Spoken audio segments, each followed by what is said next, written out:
Lawak ng sunflower. Oh, lalaki. Alin pang kinukuha dito na panay? Wala pang ano yan, bunga. Wala pang buto. Yan pa yung ginagawang oil? Yung buto? Sunflower oil. Hindi, yung di ba may nabibili dito ng sunflower seeds? Oo. Yan ang ginagawa niyan. Ah, Mga iba. yan. Sarap yun ah. Sunflower seed kut-kutin. Ito malapit yun. Ang pag-aano kasi dito, ang pag-harvest, ang ginagawa nila sa Canada is ano eh, tinatagpias, tapos ito tinipusok. Dito iba.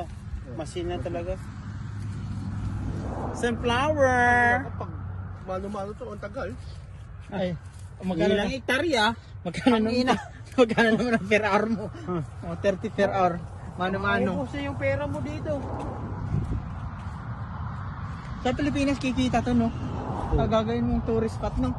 Oh, doon sa amin, sa Pumulog. Ha? Puro yung sa ano sa likod niya, puro manukan.